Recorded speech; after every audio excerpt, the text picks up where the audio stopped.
Hello bachcho. The question says the hydroxides and carbonates of sodium, potassium are easily soluble in water, while the corresponding salts of magnesium and calcium are sparingly soluble in water. Explain. तो बेटा हमें solubility को explain करना है.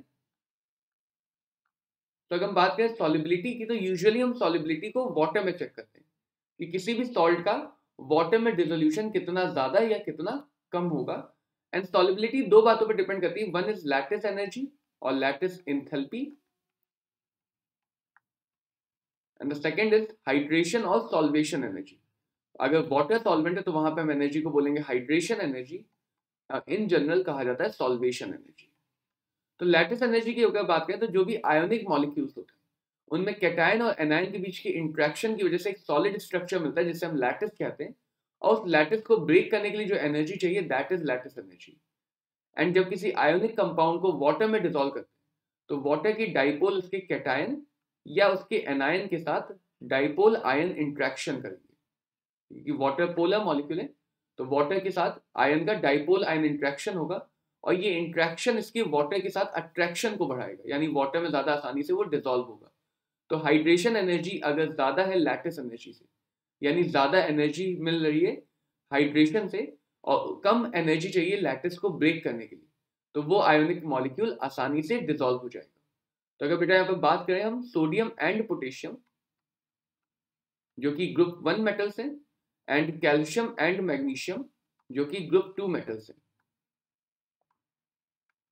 तो जब हम group 1 से ग्रुप 2 आगे जाएंगे along the period size decrease करता है and due to decrease in size charge की डेंसिटी बढ़ जाती है. चार्ज की डेंसिटी बढ़ने की वजह से लैटिस स्ट्रांग हो जाएगा, यानी कि लैटिस एनर्जी भी बढ़ जाएगी.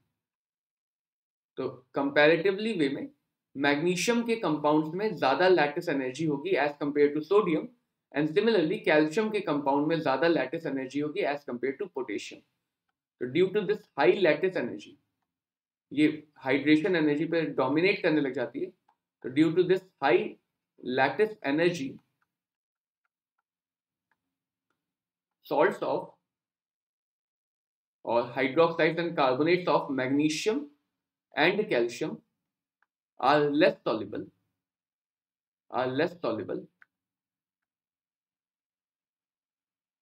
than that of salts of sodium and potassium.